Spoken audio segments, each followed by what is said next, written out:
안녕하세요. 저는 곧 50을 바라보며 인생의 2막을 살고 있는 독신 여성입니다. 아직은 40줄에 그리 많은 나이도 아니지만 여태 살아온 제 인생은 참 길고 험하기만 했던 것 같습니다.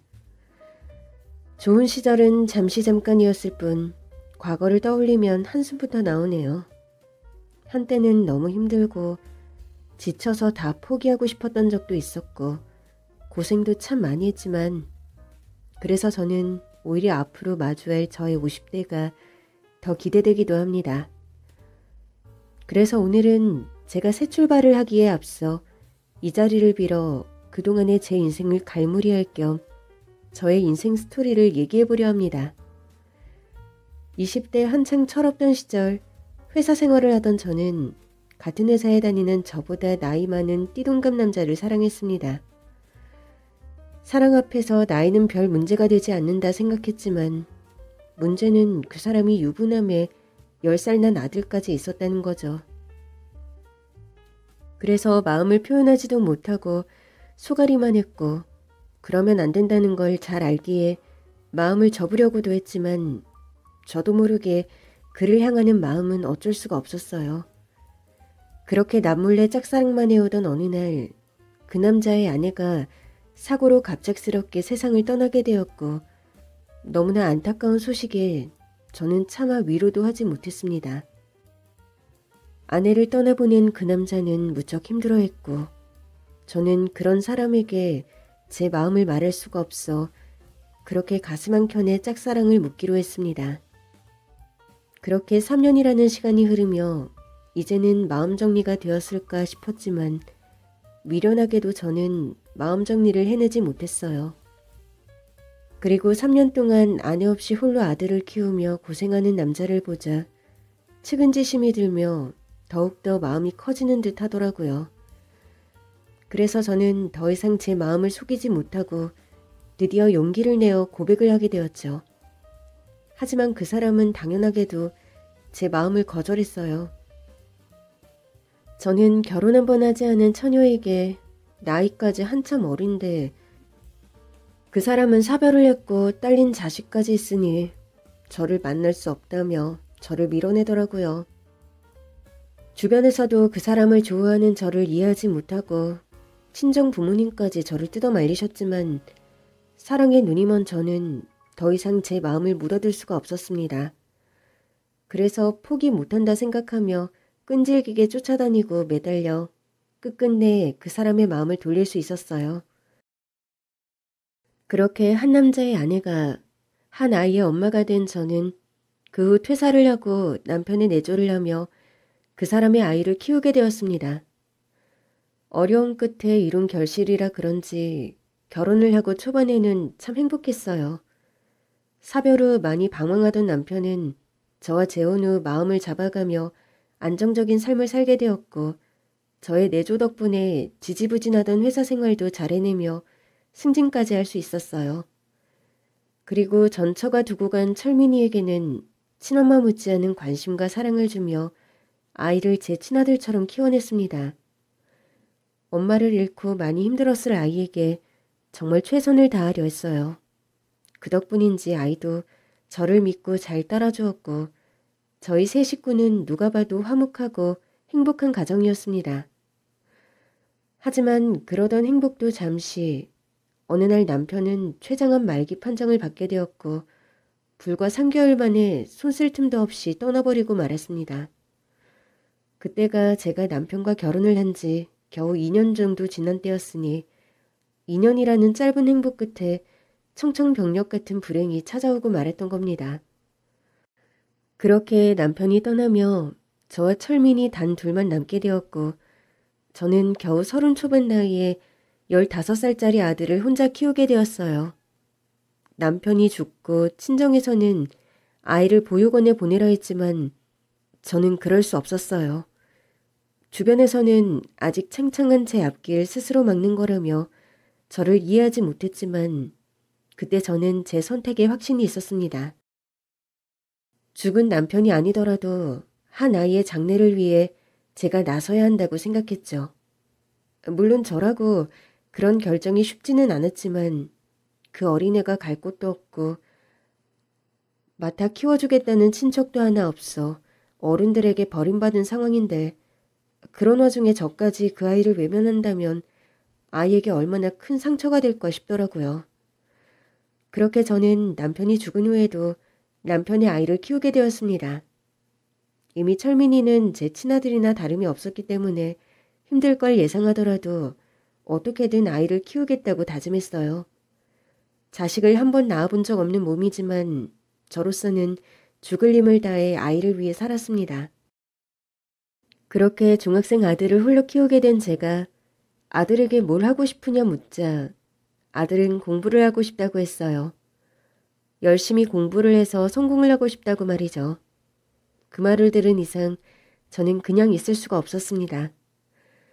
집안의 가장이던 남편마저 떠나고 제가 가장이 되었는데 아들이 공부를 하겠다고 하니 그렇게 할 수 있도록 만들어줘야 했죠. 그래서 저는 다시 일자리를 알아보러 다니게 되었어요. 그래도 몇 년 전까지만 해도 회사 생활 잘하며 나름 실력도 인정받고 있었으니 이력서만 넣으면 어디서든 불러주지 않을까 기대를 했었죠. 하지만 세상은 그리 호락호락하지 않더라고요. 다시 일을 구하겠다며 여기저기 수십 통의 이력서를 넣어봤지만 결혼 후 경력이 단절된 여자를 다시 불러주는 회사는 없더라고요. 결국 면접도 제대로 보지 못한 저는 막막했습니다. 차라리 저 혼자였더라면 마음이 한결 편할진 모르겠지만 저한테는 딸린 식구가 있었으니 더 걱정이 많았죠. 아들에게는 너 하나 건사할 수 있다며 마음 놓고 공부하게 해주겠다고 했는데 일자리를 구하지 못해 어떻게 하나 싶었습니다. 그렇게 차마 집에 들어가지도 못하고 길을 서성이던 중 전봇대에 붙은 벽보 하나를 발견하게 되었어요. 목욕탕 세신사 보조를 구한다는 벽보였죠. 이전에 저였다면 그런 벽보에 눈길이나 줬을까요? 게다가 때밀이라니 평생 몸쓰는 일 해본 적 없던 저로서는 상상도 해본 적 없던 일이었습니다. 하지만 이것저것 따지기에는 그때 제 처지가 녹록지 않았고 그 옆에 적힌 시간당 5만 원이라는 시급이 제 눈길을 끌더라고요. 대체 얼마나 힘들기에 그리 큰 돈을 주나 싶었지만 그만큼 벌 수 있다면 무슨 일이든 할 수 있지 않을까 싶었어요. 그래서 저는 창피함을 무릅쓰고 오직 제 아들을 위하는 마음으로 그 목욕탕을 찾아갔습니다. 그리고 거기서 저는 제 인생의 귀인을 만나게 되었습니다. 처음 그분을 만났을 때 저는 남다른 포스에 눈도 제대로 마주칠 수가 없었어요. 분명 목욕탕에서 흔히 보던 때밀이 아줌마일 뿐인데도 뭔가 범접할 수 없는 느낌이었어요. 누구 하나 설명하는 사람이 없는데도 엄청난 아우라에 절로 고개가 숙여지고 자연스럽게 손이 모아지며 겸손해지는 거죠.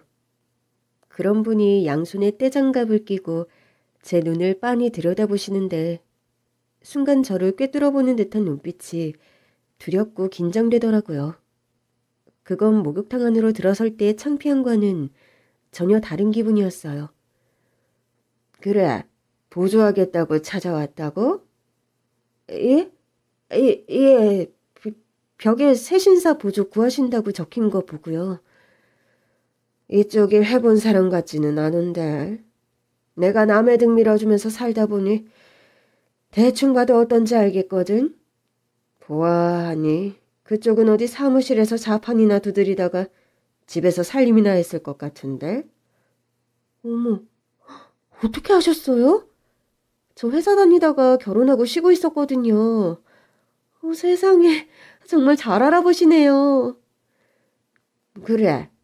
근데 그런 사람이 어쩌다가 이런 일을 하겠다고 찾아온 거야?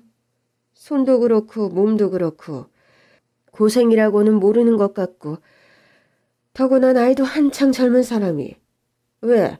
남편이 생활비 안 가져다 줘? 아니면 이혼이라도 당했어? 그것도 나름 면접이라면 면접이겠지만 처음 보는 사람이 제 개인사를 물어보는데 순간 당황스럽더라고요. 저라고 구구절절 즐겁지도 않은 제 사연을 처음 보는 사람에게 말하고 싶지는 않았거든요. 근데 이상하게 그분 앞에서는 솔직해져야 할 것만 같은 겁니다. 단번에 제가 뭐 하던 사람인지 알아채는 분 앞에서 뭘 숨길 수 있을 것 같지도 않고 저도 왠지 고달파진 제 삶을 그분께 털어놓고 싶어지는 거죠. 그래서 저는 제 사정 이야기를 전부 하게 되었습니다. 애 딸린 남자와 어렵게 결혼해서 몇 년 못 살고 사별하고 이제는 그 아이를 대신 키우게 되었다고 말이죠. 내가 낳은 자식 키우는 것도 힘든 일인데 남의 자식을 키우겠다 했으니 지 팔자 지 갖고 왔구만. 누가 봐도 고생길인 것을 걷겠다고 했으니 남들 다 말렸을 테고 얼굴 보니 고집이 이만저만이 아닌 것이 부모가 뜯어말린다고 해도 자기 뜻대로 했겠구만. 그러니 이제 와서 그리 고생하는 걸 누구 탓을 하겠어? 그래도 포기하지 않고 뭐라도 해보겠다고 달려드는 걸 보니 뭘 하긴 해도 하겠구만. 그래, 내가 일 가르쳐 줄 테니까 한번 나와 보던가. 시급 적힌 거 봐서 알겠지만 나 밑에 사람 꽁으려 부려먹지 않아. 고생한 만큼 대가를 제대로 치러준다고. 정말요? 저 정말 일 시켜주시는 거예요? 한 번도 안 해봤는데요?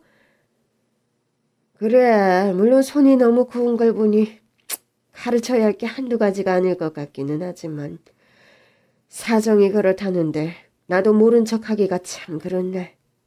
아무리 여자 팔자 뒤웅박이라 그래도 어찌 눈에 보이는 고생을 사서 해. 거기다 운도 지질이 없는 걸 보니 나라도 도와줘야겠다 싶어서 말이야. 그런다 해도 결국 버티는 건 자네 몫이야. 이게 보기에는 우스워 보여도 예산일이 아니거든. 돈 잘 쳐준다는 말 두고 덤볐다가 몇 달도 못하고 도망치는 사람들 수두룩했어. 그러니까 자네도 못하겠다 싶으면 지금이라도 마음 바꾸든가. 아니에요. 아닙니다. 저는 무슨 일이 있어도 도망가지 않을게요. 제 손이 곱다 하셨지만 제 팔자가 곱지 않다는 건 잘 아실 거 아니에요. 저 이제 더 뒤로 갈 데도 없어요. 더 떨어질 것도 없는 인생. 그깟 고생이 뭐가 두렵겠어요? 저 무조건 해내겠습니다. 받아주십시오, 스승님. 그렇게 저는 고수의 냄새가 나는 그분을 제 스승으로 받들어 모시게 되었고 그분의 수제자가 되어 엄청난 가르침들을 사사받게 되었습니다.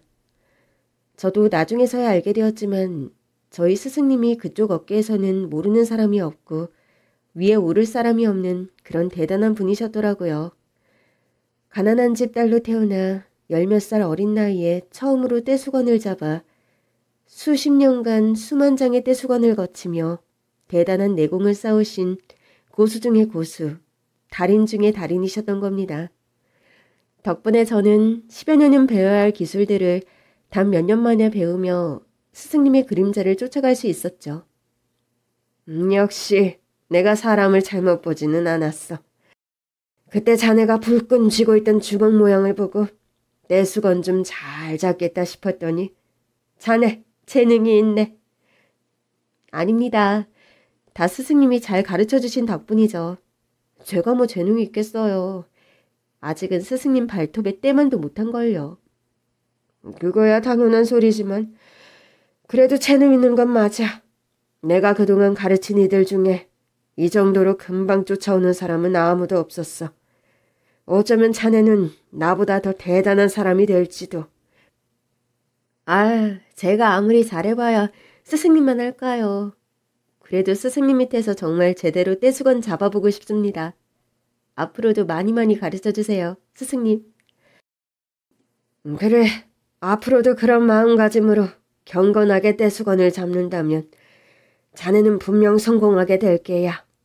내가 자네를 비누 한 장 없이도 세신할 수 있는 고수로 만들어주지. 세신이라는 것이 겉으로는 몸쓰는 단순한 일로 보이지만 사실은 엄청난 노하우와 기술들이 들어가는 고급 기술이거든요.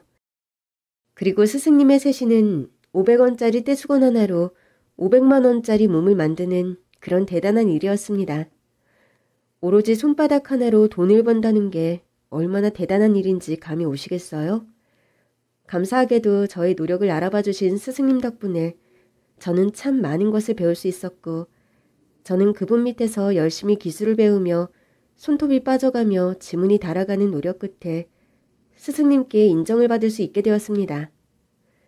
그리고 그렇게 힘들여 번 돈으로 제 아들 철민이에게 과외비와 학원비를 대며 아들을 서울대에 보냈고 더 넓은 세상에서 배우고 싶다는 아이의 바람대로 유학까지 보내주었습니다. 철민이가 서울대 다닐 때만 해도 한국에서 제일 가는 국립대라 학비가 저렴하다고 좋아했는데 미국은 한 학기 학비만 1,000만 원이 넘고 거기서는 생활비도 장난 아니더라고요. 아무리 장학금을 받고 지원을 받는다 해도 숨만 쉬어서 나가는 돈이 대기업 회사원 월급 정도였어요. 솔직히 부담이 아니라면 거짓말이겠죠. 근데 똑똑한 머리로 서울대까지 들어간 애가 미국까지 가서 배우고 싶다는데 그걸 어떻게 못하게 하겠나요? 그래서 저는 더 열심히 일할 수밖에 없었습니다. 한 명이라도 더 때를 밀어 아이 학비를 충당하느라 휴일이고 명절이고 쉬지도 않고 일을 했네요. 그래도 그만큼 해서 자식 유학 보낸 것이 제게는 자랑이었고 훈장이었습니다. 내가 지금 고생하더라도 나중에 우리 철민이가 분명 갚아줄 거라고 생각하면서 말이에요. 그러던 어느 날 유학에서 돌아온 철민이가 거기서 만난 여자친구를 소개하더라고요. 엄마, 여기 제가 말했던 지훈이에요. 정말 예쁘죠? 미국에서 지내면서 향수병의 외로움에 늘 지쳤었는데 그런 힘들었던 유학 시절을 견딜 수 있도록 도와준 고마운 친구예요. 아마 지훈이가 아니었더라면 제가 유학을 무사히 마칠 수 없었을 거예요. 아들은 힘든 유학 시절을 그 아가씨 덕분에 버틸 수 있었다며 자신이 정말 많이 좋아하는 사람이라고 그 아가씨와 결혼을 하고 싶다고 했습니다. 아들에게 도움이 되었다니 저도 고마웠는데 거기다 집안도 잘 사는지 제가 보기에도 그 아가씨는 있는 집에 귀하게 자라 넉넉한 집안에서 부모 도움으로 유학 다녀온 그런 아가씨처럼 보이더라고요. 아들에게 전해 듣기로는 부모님이 사업을 하신다는데 그래서 가난한 저희 집안 형편을 탐탁치 않아 하셨지만 그 집에서는 오로지 서울대 나온 저희 아들 하나 보고 결혼을 허락하셨다고 했죠. 저야 아들이 좋다면 그저 좋은 사람이라 잘 되었다며 축하를 해주었어요. 그러면서 한편으로는 그동안 뒷바라지 해준 엄마는 두고 곧바로 결혼을 해버리는구나 싶어 괜히 서운하기도 했지만요. 하지만 엄마인 제가 철없이 섭섭해할 수 없다는 생각에 아무 말 않고 아들의 결혼을 축복해주기로 했습니다. 잘 산다는 그 집에 비하면 제가 해줄 건 별로 없겠지만 그래도 제가 할 수 있는 최대한으로 아들의 결혼을 지원해주려 했어요. 자세한 이야기는 부모들끼리 해야겠다 싶어 상견례만 오매불만 기다리는데 아들이 갑자기 이상한 말을 하더라고요. 엄마, 근데 너무 바쁘시면 상견례 안 나오셔도 돼요. 그게 무슨 말이야. 안 나와도 된다니. 내가 빠지면 상견례를 어떻게 해. 아무리 바빠도 꼭 나가야지. 뭐 결혼 얘기는 저희들끼리 알아서 해도 되고 엄마 힘드신 거 제가 알잖아요. 사정 설명하면 그쪽에서도 이해해 주실 거라는 거죠. 그래서 그냥 안 나오셔도 될 것 같은데. 상견례는 양가 집안이 만나는 자리인데 내가 안 나가면 너 혼자 가겠다고? 얘는 뭐 실없는 소리를 하니. 하늘이 두 쪽 나도 시간 내서 갈 테니까 걱정하지 말어. 저희 집에 철민이 부모 노릇할 사람이 나밖에 없는데도 아이가 절대로 상견례를 오지 않아도 된다는 말을 하는 겁니다. 그때까지만 해도 저는 아들이 평소 쉴 새 없이 일하는 저를 걱정해서 하는 말인 줄만 알았어요. 그런데 어느 날 예비 며느리가 찾아와서는 절더러 상견례에 오지 말라고 대놓고 말을 하더라고요. 저기 어머니, 정말 상견례 참석하실 거예요? 응? 아니, 저번에는 철민이가 그러더니 이제는 너까지 그런 소리를 하니? 그럼 내가 안 나가면 누가 나가니? 저희는 어머니가 괜히 불편해하실까 봐 걱정이 돼서요. 어머니가 철민 씨 친어머니가 아니신 거 저희 집에서도 알고 계시거든요. 어차피 사회 하나 보고 하는 결혼이라 그런 것까지 신경 쓰지는 않으시지만 그런 상황에 어머니가 상견례 나오시는 게 좀 이상하지 않나 싶어서요. 내가 철민이 친엄마는 아니지만 철민이 10살 무렵부터 지금껏 내가 키운 내 자식이다. 그 애가 부모 다 잃고 혼자였을 때 그 아이 곁을 지킨 게 나 하나라고. 근데 그런 내가 상견례에 나가는 게 뭐가 이상하다는 거니? 저는 솔직히 그것도 좀 이해 안 되거든요. 재혼한 지 몇 년도 안 돼서 아버지까지 돌아가신 마당에 어머니가 왜 철민 씨를 맡으셨을까요? 혹시 아버님 앞으로 보험이나 재산이 남아있던 게 아닌지 저는 그런 의문이 드네요. 뭐라고? 너 지금 내 앞에서 무슨 소리를 하는 거야? 그럼 내가 설마 철민이 아빠 유산 때문에 철민이를 맡았다 이 말이니? 합리적인 의심인 거죠. 듣기로는 아버님이 오랫동안 회사 생활 잘하셨다는데 벌어두신 돈이 없지는 않았을 거 아니에요. 근데 어머님은 매번 집에 돈이 없다고 하셨다면서요. 때밀이 하면서 힘들게 돈 버니까 공부 열심히 하라고 철민 씨한테 부담까지 주셨다면서요? 세상에, 네가 뭘 안다고 그런 소리를 해. 내가 너한테 해명해야 할 이유는 없지만 나 철민이 아빠 돈에 손댄 것도 없다. 애초에 철민이 엄마 죽고 철민이 아빠가 혼자 자식 키우느라 들인 돈이 많았고 하나 있던 집은 철민이 아빠 암 치료비 되고 남은 돈 몇천으로 철민이랑 사는 전셋집 얻었어. 그건 안 그래도 내가 철민이 결혼할 때 내어주려고 그랬다. 근데 너는 알지도 못하면서 나한테 자격이 없다고 하는 거니? 돈 문제는 그렇다 치고 아무튼 상견례에 안 오셨으면 좋겠어요. 여태 철민 씨 잘 키워주신 건 감사하지만 이제는 철민 씨도 새 출발할 때잖아요. 솔직히 목욕탕에서 일하는 시어머니 저는 바라지 않거든요. 저희 부모님들도 창피하실 거고요. 그러니까 정말 아들이 잘 되기를 바라신다면 눈치껏 빠져주세요. 그리고 앞으로도 철민 씨랑 거리를 두시는 게 좋지 않으시겠어요? 친엄마도 아니시면서 이제 와서 설마 의붓아들에게 효도라도 바라시는 건 아니시겠죠? 그 아이가 글쎄 저를 찾아와서 저런 말을 하는데 철민이를 위했던 제 진심을 의심하며 이제와 철민이의 인생에서 빠지라고 하는 겁니다. 자신은 의붓엄마에게 며느리 도리할 생각 없다며 목욕탕에서 일하는 저를 비웃으며 그런 무시를 하더라고요. 그 얘기를 듣는데 얼마나 비참하고 기가 막힌지 저는 그동안 아들을 위해 살았던 제 인생이 통째로 부정당하는 기분을 느껴야 했습니다. 그래도 아들만은 그런 마음이 아닐 거라고 믿고 싶었는데 그 여자에게 홀딱 빠진 아들은 이미 단단히 구워 삼겨졌는지 철민이도 그 생각에 동조하는 듯 했어요. 엄마, 죄송해요. 근데 저도 이제 제 인생이 있잖아요.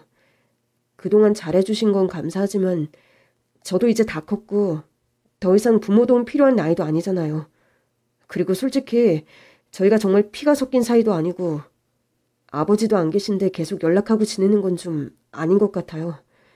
앞으로 결혼해서 가정 꾸리면 자주 못 찾아뵐 것 같거든요. 그러니까 이제는 엄마도 엄마 인생 찾으세요. 철민이 너... 네가 나한테 어떻게 그런 말을 해? 너 그 말 진심이니? 그 애가 옆에서 그렇게 말하라고 시키는 거 아니고? 저기요. 친엄마도 아니신데 엄마 노릇은 이제 그쯤 하시고 저희 알아서 결혼할 테니까 연락하지 말아주실래요? 우리는 호텔에서 으리으리한 결혼식 할 거고 거기 때밀이 아줌마 자리는 없으니까 올 생각하지 마세요. 그리고 앞으로 철민 씨한테 연락하지 마시고요. 아셨어요? 그동안 내가 저를 위해 어떻게 살았는데 날더러 상견례도 오지 말고 결혼식에도 오지 말라니 이제 와서 연을 끊자는 아들의 태도에 저는 억장이 무너지는 듯 했습니다. 나는 정말 그 애가 내 아들이라고 생각하고 진심을 다했는데 결국 돌아오는 게 이런 거라니. 그동안 제가 헛고생을 했구나 싶어 망연자실할 수밖에 없었죠. 그렇게 배신을 당한 저는 일도 나가지 못하고 방구석에 박혀 두문불출할 수밖에 없었습니다. 내가 그동안 헛살았구나. 돈은 벌어서 뭐하나 싶어 아무것도 하고 싶지 않더라고요. 그러자 스승님께서 제 사정을 아시고는 집까지 저를 찾아오셨어요. 자네, 지금 뭐하고 있는 거야? 지금 자네 없다고 돌아간 손님이 몇인 줄이나 알아? 이러다 손님 다 놓치고 땅 파먹고 살고 싶어? 이제 돈 벌어야 할 이유도 없는데 때는 밀어서 뭐해요. 더 이상 아무것도 하고 싶지 않아요. 그래서 이렇게 다 죽어가는 반송장 마냥 이럴 거야? 돈 벌어야 할 이유가 왜 없어? 자네는 뭐 먹고 살려고? 어떻게든 먹고 살려면 일하고 돈을 벌어야지. 그러고 있을 생각 말고 얼른 나와서 떼밀어. 다 싫어요. 정말. 뒷바라지하던 자식도 기른 정 무시하고 가버리고 날더러 목욕탕에서 떼나미는 아줌마라 그러는데 나도 자존심 있고 마음이라는 게 있다고요. 근데 그런 일을 겪고 어떻게 멀쩡할 수 있겠어요? 아이고 이거사. 답답한 소리 하고 있어. 자존심 상해서 그러는 거면 더더욱 일할 생각을 해야지. 자네 그동안 번 돈 죄다 아들 밑으로 들였지? 그러는 동안 번 돈이 얼마야? 이제 돈 들어갈 자식도 없으니 혼자 벌어서 혼자 쓰면 되는 거지. 그리고 떼밀어서 돈 버는 게 뭐 어때서? 나는 떼밀어서 건물까지 올린 사람이야. 떼밀어서 떼부자 될 수 있는 거라고. 내가 그러라고 자네한테 기술 전수한 거 아니겠어? 그래서 나한테 그 좋은 기술 배워놓고 썩히겠다고? 지금 나더러 그런 배은망덕한 꼴을 두고 보라는 거야? 그런 나약한 생각할 시간에 가서 기술이나 더 익혀. 자네 아직도 나보다 10분은 느린데 청출어람해야 할 거 아니야. 그래서 나보다 더 돈 많이 벌어. 그럼 그때 가면 부잣집 딸내미 재벌집 며느리 뭐가 무섭겠어? 눈물이 날 만큼 호된 스승님의 꾸중에 저도 그제서야 정신이 번쩍 들었어요. 생각해보면 피해자는 나인데 왜 나만 속상하고 힘들어야 하나 싶더라고요. 그놈이야 키워준 엄마도 나몰라라 하고 부잣집 사위 돼서 호의호식할 텐데 내가 비관하고 이러고 있으면 나는 늙어서 더 비참해지겠다 싶은 겁니다. 어차피 다시 돌아갈 수 있는 인생도 아니고 이제 자식도 없고 말년에 혼자 늙게 되었으니 저는 앞으로의 노후를 위해서 다시 일어서기로 했습니다. 그리고 얼마 뒤 제게 아주 좋은 기회가 찾아오게 되었어요. 청담동의 고급 스파에서 저를 직접 스카우트하러 온 겁니다. 저희 스파는 100% 회원제로만 운영되는 고급 스파입니다. 지하 헬스장부터 피부과 헤어샵, 마사지샵에서 스파까지 올인원으로 되어 있는 최고급 미용시설이죠.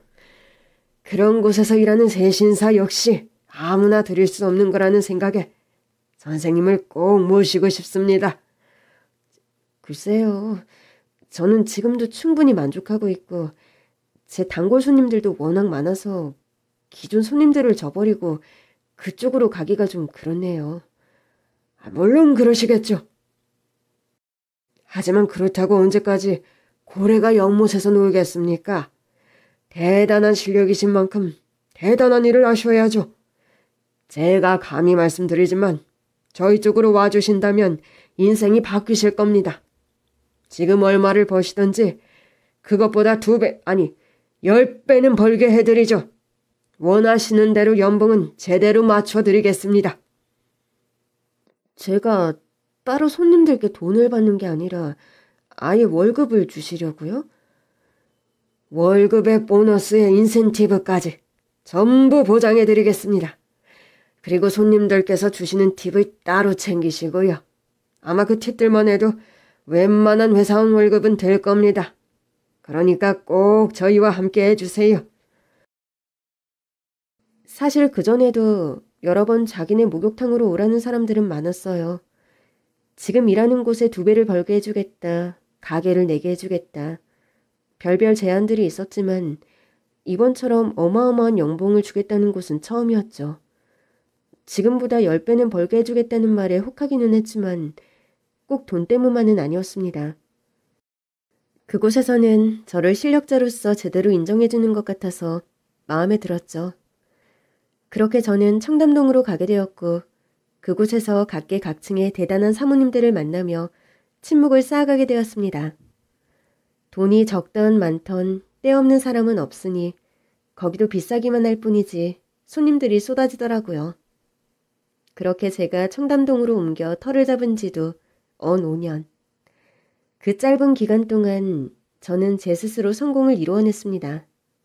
제 실력이야 스승님께 인정받은 실력이니 더 볼 것도 없고 난다긴다는 사모님들이 제 떼수건 한 장에 속절없이 쓰러지더라고요.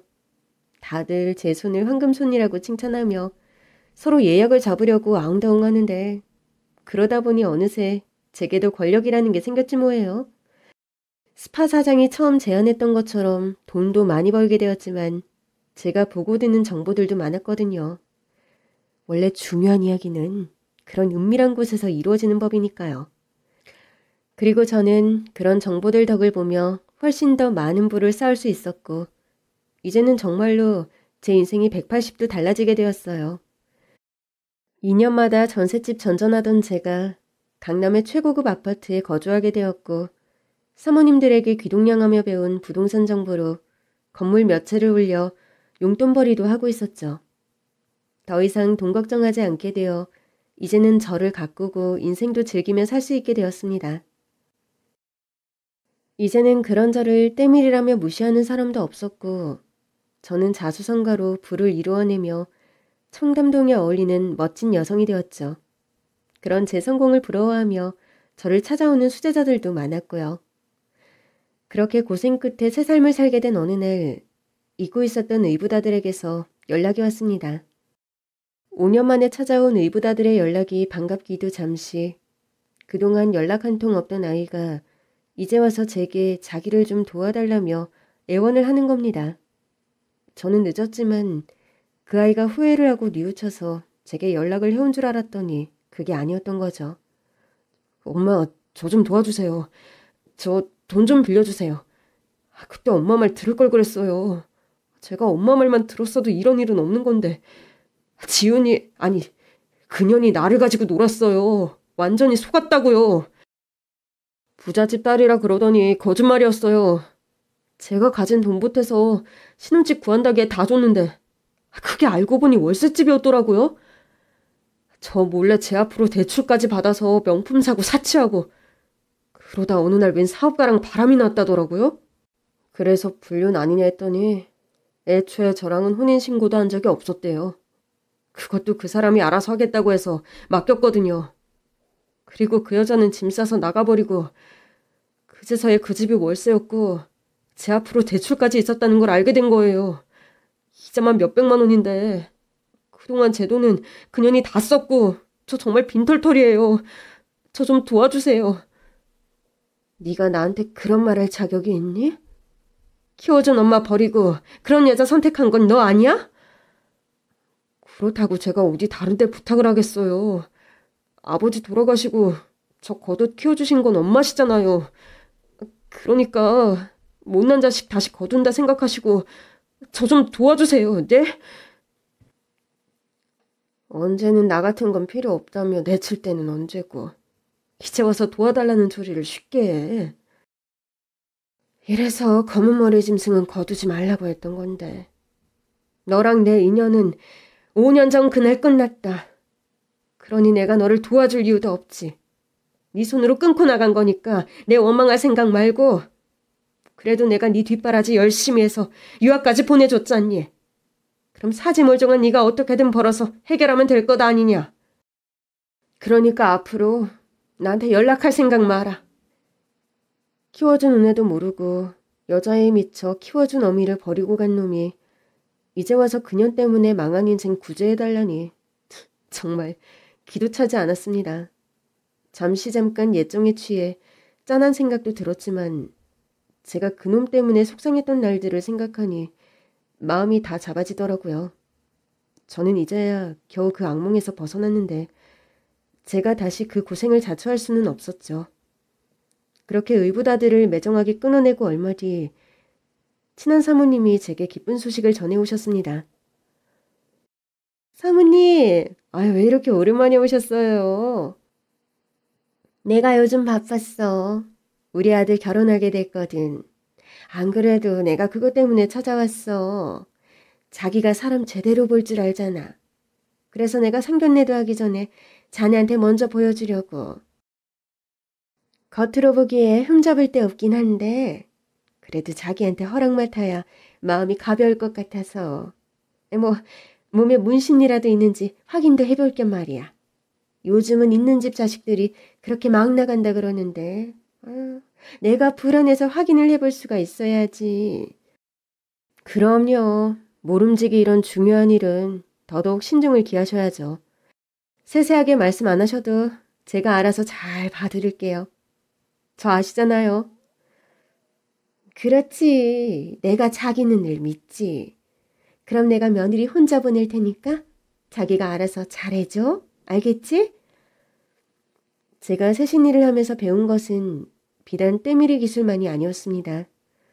이 업도 결국 서비스직이고 사람을 대하는 만큼 그만큼 다양하고 많은 사람들을 만나고 그러다 보면 사람 보는 눈도 자연히 늘기 마련이거든요.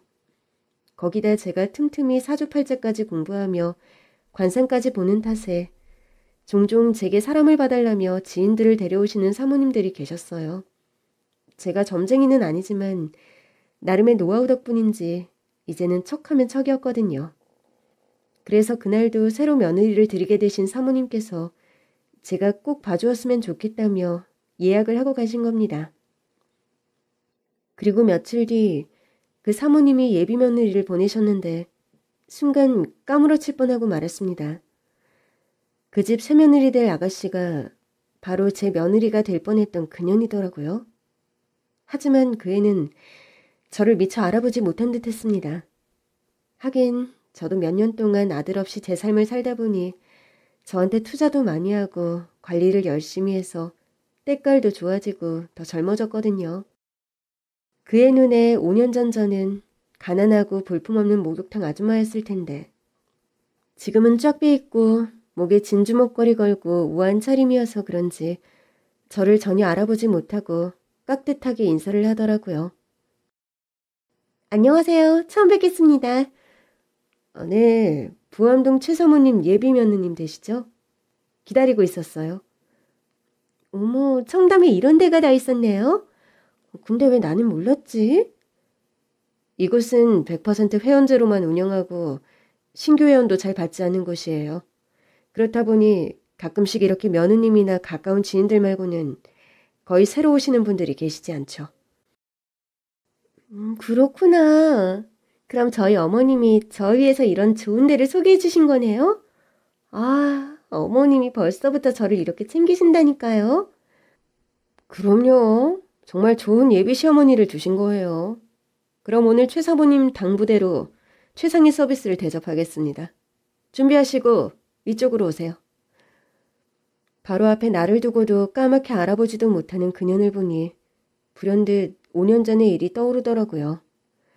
그때는 자기 시어머니가 될 사람을 앞에 두고도 아줌마라 부르며 때밀이라고 개무시를 하더니 이제는 신분 세탁하고 재벌집 며느리가 될 생각에 체면치레를 하는 건지 아니면 내가 자기 예비 시어머니랑 가까운 사이라는 걸 알고서 괜히 눈치를 보는 건지 오래전 그 오만방자한 모습은 온데간데 없이 어디서 요조숙녀인 양 얌전을 빼더라고요.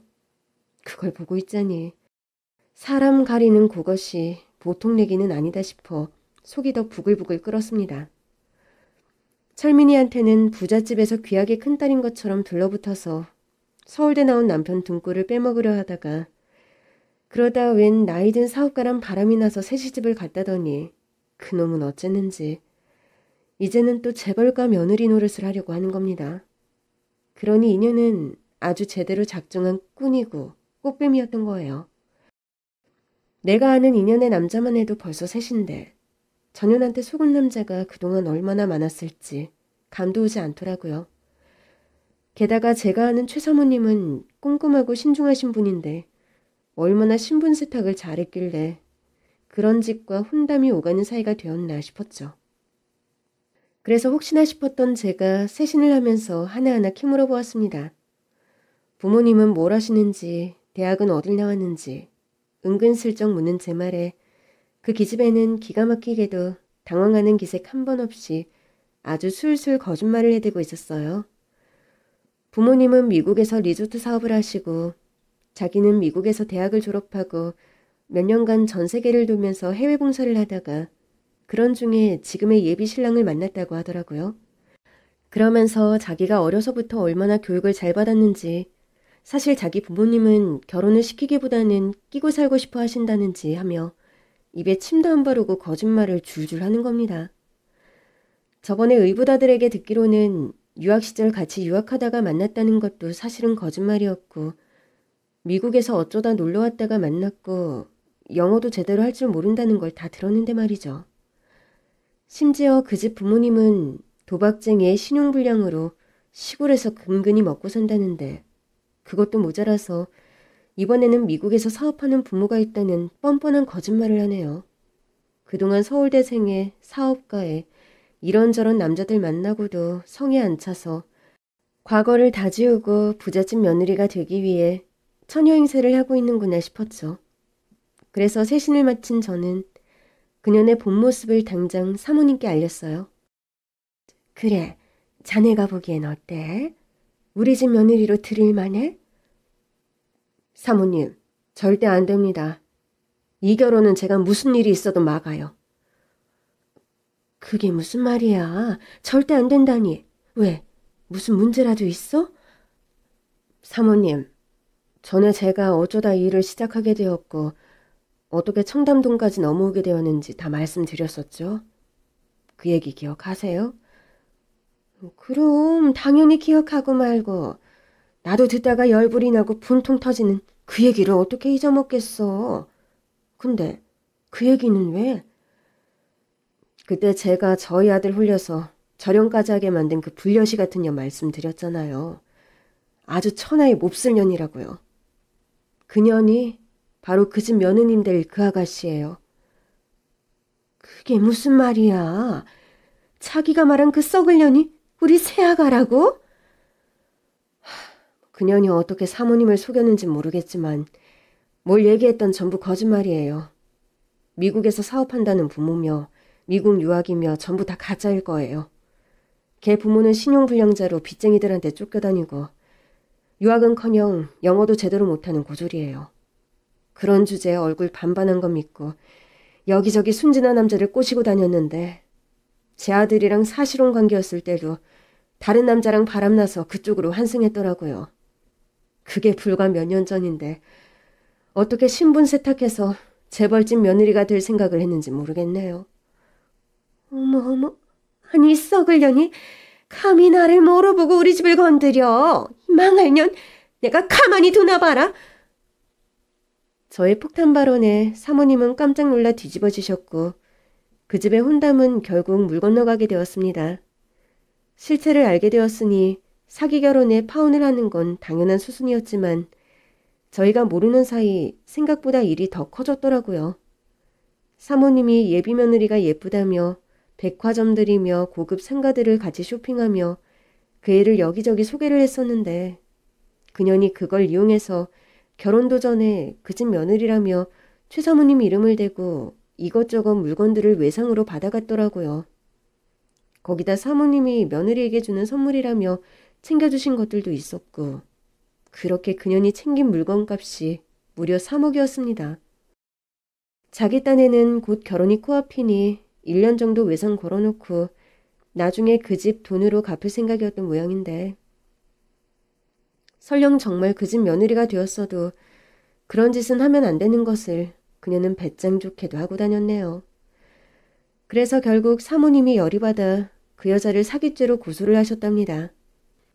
사실 그쪽 집에서는 속았다는 것도 남사스러워서 조용히 파혼으로 넘어가려고 했었는데 그 기집애가 하는 짓이 하도 기가 막히고 코가 막혀서 그냥 넘어갈 수 없었다네요. 게다가 제가 당한 일도 알고 계시니 제 대신 복수라도 해주고 싶으시다더라고요.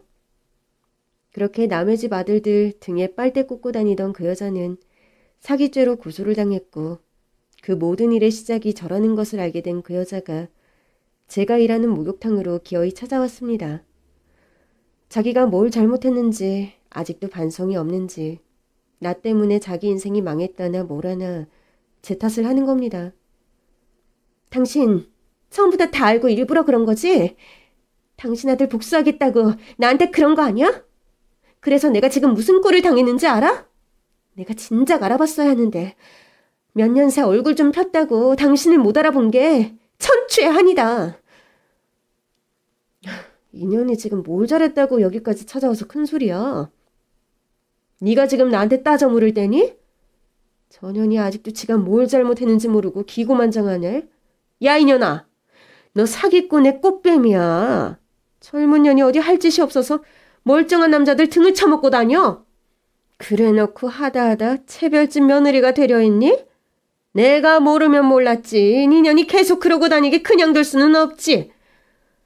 그렇다고 당신이 뭔데 남의 일에 간섭을 해? 왜 남의 인생에 함부로 끼어드냐고? 야 이년아, 그러는 여야말로 왜 남의 가족 사이에 끼어들어 이래라 저래라 했어? 하여간 말이 통할 생각도 안 했지만 참 뻔뻔하다. 사기 쳐놓고 그리 당당하니? 그렇게 남 속여먹고 호의호식할 거면 차라리 일을 해. 아니면 나처럼 기술이라도 배우던가. 내 인생 망친 거 꼭 갚아내게 할 거야. 이렇게 된 거 이판사판이야. 나도 당신 가만히 안 둘 거야. 그년이 갑자기 제 머리채를 잡으려고 막 달려들더라고요. 뒷단에는 자기가 저보다 한참 젊으니 나 하나 정도는 어떻게 해볼 수 있을 거라 생각했는지 모르겠지만 저도 그리 호락호락한 상대는 아니었어요. 새신일은 뭐 그냥 하겠나요? 이거야말로 전신운동이다 보니 10수년간 해온 일 덕분에 저도 어디 가서 체력으로 뒤지는 일은 없었거든요. 그러다 보니 비리비리한 젊은 아가씨 정도는 단숨에 처리할 수 있었습니다. 그래서 저는 제게 달려드는 그 여자를 향해 떼수건을 붕붕 휘둘렀어요. 물에 젖은 떼수건은 생각보다 강하거든요. 그러자 제 떼수건에 몇 대 얻어맞은 그 여자가 맞은 곳이 아픈지 더 격분하며 달려들었죠. 그러자 제가 휘두르던 떼수건을 피하려다가 갑자기 혼자 미끄러지더니 열탕에 고꾸라지고 마는 겁니다. 그러게 탕 안에서는 뛰지 말고 조심하라고 써있는데 눈에 뵈는 게 없는지 왜 혼자 발광을 하나 모르겠어요.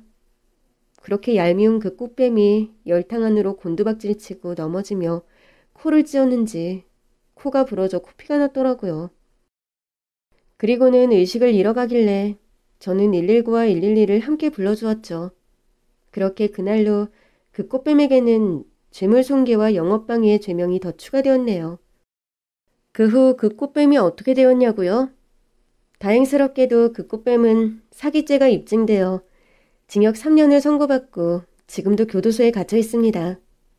근데 그 여자한테는 차라리 감옥에 있는 지금이 다행일 거예요. 그 꽃뱀에게 당한 사람이 많은지 여기저기서 민사소송을 거는 바람에 물어줄 돈만 수억이라 들었거든요. 아마 감옥에서 나오면 어디 숨을 곳도 없이 그 큰 돈을 갚아야 할 텐데 그럴 능력이 없을 테니 아마 자기 부모들처럼 도망이나 다니며 살겠죠. 그러니 차라리 감옥이 편할지도 모르겠네요. 그럼 부디 앞으로도 그런 여자에게 당하는 사람이 없기를 바라며 저는 속 편히 제 인생을 살겠습니다. 제 이야기를 들어주신 여러분들 모두 행복하세요.